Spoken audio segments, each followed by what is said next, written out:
Mis funciones han sido a lo largo de la planificación en general del transporte para todo el país, para todas las ciudades y sobre todo para mucha cuestión que tiene que ver con las cargas. Estuve involucrado en todos los proyectos de ferrocarril. Conozco cómo son los sistemas de esto que estamos hablando, ¿verdad? Y bueno, de eso con gusto puedo explicar muchas cosas, cómo son en el mundo entero y algunas cosas de acá. Muchas gracias, ingeniero, por la acotación, porque nosotros, para poner en contexto, mencionamos lo que venimos publicando, en particular sobre el Centro de Monitoreo del Billetaje Electrónico. Venimos publicando en nuestro diario ABC Color Impreso que bueno, es una obra fallida en el sentido de que el contrato no se terminó en tiempo y forma, o al menos no está funcionando como dijeron que iba a funcionar, como se acordó en el pliego de bases y condiciones que forma parte de ese contrato firmado entre el MOPC y una empresa a la que se le contrató por casi $4 millones. Por ejemplo, este centro de monitoreo tenía que brindar información en tiempo real las 24 horas, 7 días de la semana sobre aspectos, por ejemplo, la facturación, el control de la flota, el cumplimiento de los itinerarios de los buses, la frecuencia, a ver si cumplen o no, los reclamos de los usuarios inclusive, y otros datos sumamente interesantes. Pero nada de esto hoy se tiene, y desde el Viceministerio de Transporte, si bien reconocen que no funciona como debería este centro de monitoreo, igualmente defienden lo actuado. Nosotros de esto en particular no es que vamos a hablar directamente con el ingeniero, pero él sí nos va a explicar cómo debería funcionar un centro de monitoreo, y por eso queremos arrancar con esta presentación que él nos trae.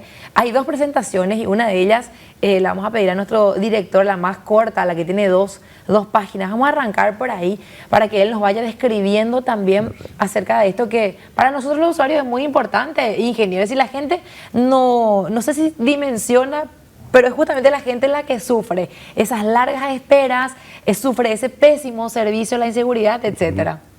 Efectivamente. Bueno, quizás conviene empezar por decir que vivimos en una ciudad que tiene un campo muy grande por evolucionar, ¿verdad? Pero aún así hay que mirar un poco para atrás y decir las cosas como son.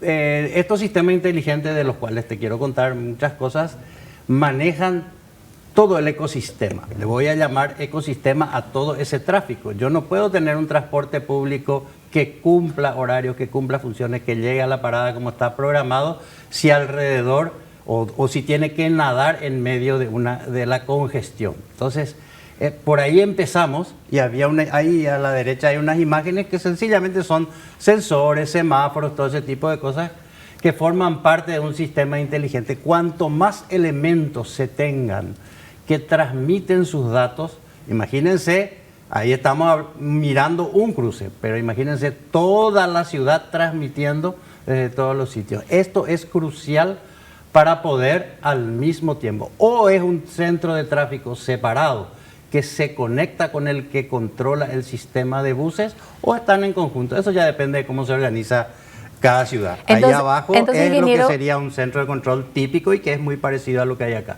Entonces, ingeniero, arriba tenemos la imagen de ese sistema que nos brinda la información, está justamente conectado a redes, por eso puede enviar la información en tiempo real.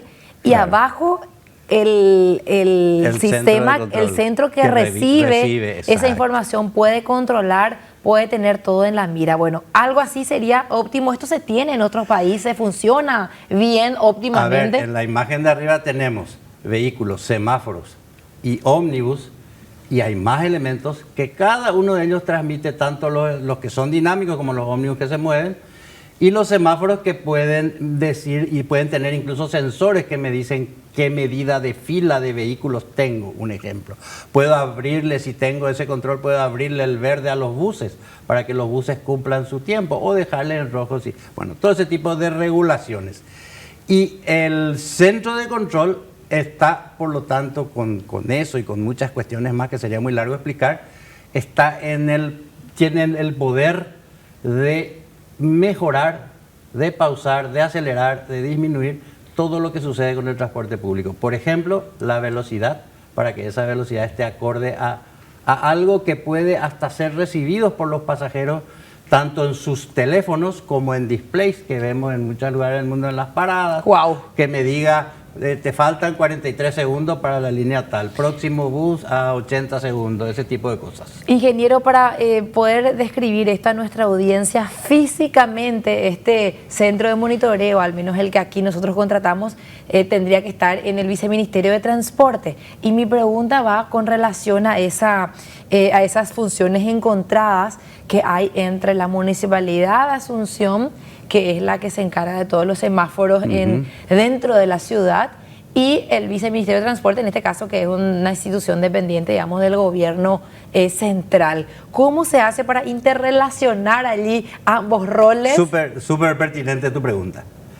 A ver, vamos a hablar primero de que justo faltó decir que Asunción tiene, gracias a una cooperación coreana y a distintas administraciones municipales en las que esa se vino implementando, tiene mucho por mejorar, pero sí tenemos un centro de control aquí en la Costanera que hace una regulación mejor o no, pero sí tiene mucho que ver con... Si hoy apagáramos ese centro de control, sentiríamos el caos. Lo que pasa es que ese bienestar, entre comillas, que nos da ese centro de control de alguna manera, hace que sintamos como que todo va fluyendo, ¿verdad? Se sentiría si se apaga. Respondiendo a tu pregunta, en distintos lugares del mundo vemos distintos modelos, pero de alguna manera tienen que estar interconectados ambos controles. Justamente hay varias propuestas que se vinieron manejando para que haya eso. Acá tenemos una cuestión que complica un poco más todavía para ser bien completo en la respuesta. Nosotros tenemos por nuestro esquema, nuestra estructura de gobernanza, que los municipios tienen autarquía en cuanto, en las otras láminas está eso, a tener itinerarios dentro de sus territorios. Asunción, San Lorenzo, Luque, todos. Y a eso se superpone el sistema metropolitano, que por ley es el que es manejado por el Viceministerio de Transporte. Entonces la coordinación tiene que ser muy importante. ¿Cómo se hace esa coordinación?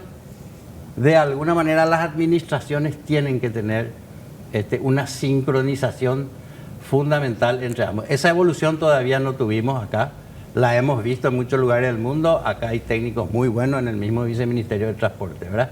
Pero nos falta todavía. Falta conectar, falta esa... Hace poco, justamente a partir de un programa que hicimos con Naciones Unidas y otras instituciones, se entregó un documento que propone cómo coordinar los gobiernos. Es fundamental, y no es solo para transporte, residuos, aguas, una cantidad de cosas estamos teniendo gobiernos distintos sobre un mismo territorio, por lo tanto hay con atribuciones diferentes y hay que coordinar.